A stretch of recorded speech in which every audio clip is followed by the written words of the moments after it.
It's 2 a.m. You told yourself this would be the last time. Yesterday you promised. Last week you swore. But here you are again, the craving pulling at you like an undertow, and your willpower, that thing you thought was stronger, crumbles like wet paper. Most people believe desire is an enemy to be defeated. They fight it, suppress it, white-knuckle through it. And when it returns, as it always does, they feel weak, broken, defective. But in ancient Japan, warriors and monks understood something radically different. Desire doesn't need to be fought, because fighting it gives it form, strength, and persistence. What they practiced instead was far more subtle and devastatingly effective: the trap of resistance. Long before modern psychology, Zen practitioners observed a simple truth: desire survives on attention. The moment your mind argues with craving, you feed it. Every "I shouldn't want this" becomes fuel. Every "why can't I stop" becomes confirmation of its power. Miyamoto Musashi, Japan's most feared swordsman, wrote in his final teachings that one should not seek pleasure for its own sake. Not because pleasure was evil, but because attachment clouds perception. The Japanese method was never about moral purity. It was about clarity. Meet Kenji, disciplined at work, structured in his days, outwardly in control. Yet every night when silence arrived, desire surfaced. He resisted, told himself no, promised tomorrow would be different. But resistance only sharpened the craving, gave it weight and urgency. Each failure strengthened one toxic belief: desire was stronger than him. Zen teaches that the mind creates suffering by naming and clinging. Kenji's struggle wasn't the desire itself. It was the story he wrapped around it. I must not feel this. I'm failing again. What's wrong with me? Each thought added fuel to the fire. The samurai observed this pattern centuries ago. Not in bedrooms, but on battlefields, where attachment meant hesitation and hesitation meant death. Mushin, the third path. In Zen and swordsmanship, there's a state called Mushin, no mind. Not emptiness or numbness, but the absence of inner dialogue. When a swordsman enters Mushin, he doesn't argue with fear or suppress it. He simply acts without thought interfering.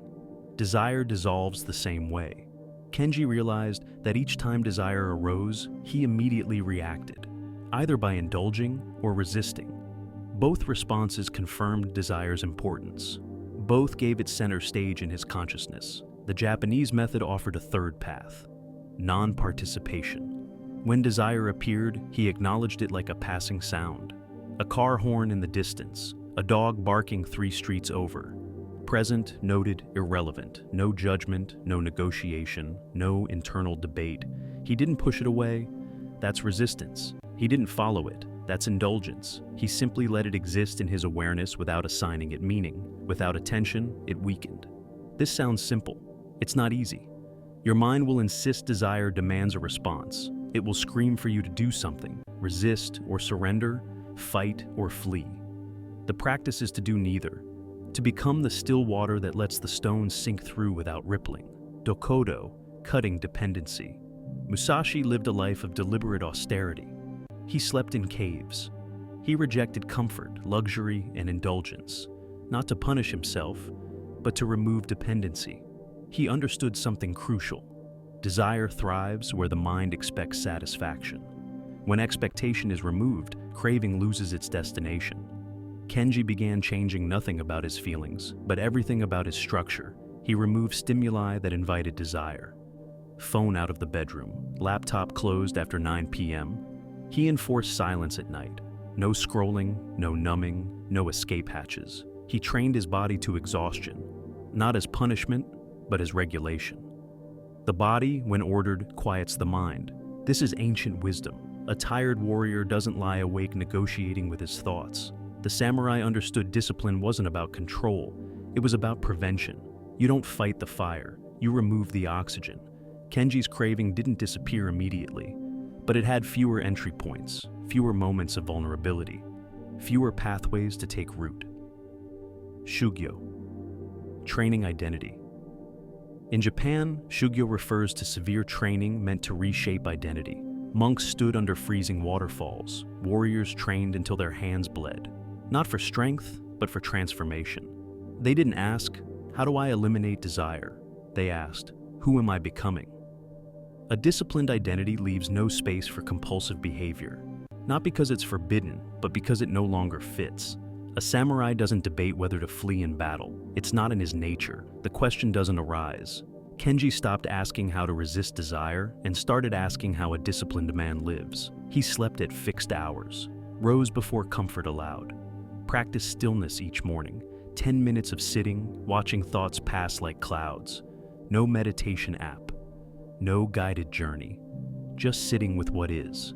Desire still appeared, but it no longer found a home. The mind cannot cling to what doesn't align with identity. When you are becoming someone who lives with structure, someone who honors their word to themselves, someone who moves through difficulty without negotiation, desire becomes like a visitor knocking on the wrong door. It can knock all it wants. You don't live there anymore. Desire without an enemy. 6 months later, something shifted. Not dramatically, not with fanfare or breakthrough moments, just quietly, like fog lifting. Desire never left entirely. It still appeared, an echo, a suggestion, a passing thought. But it stopped commanding attention. Without resistance, it faded faster. Without indulgence, it lost momentum. Like a fire without oxygen, it diminished naturally. This is the Japanese method, not suppression, that's war. Not indulgence, that's surrender. But removal of conditions. When structure replaces chaos, desire weakens. When identity replaces impulse, craving dissolves. When the mind stops fighting itself, silence returns. The samurai didn't seek purity, they sought freedom. And freedom, they understood, begins the moment you stop feeding what you wish to leave behind.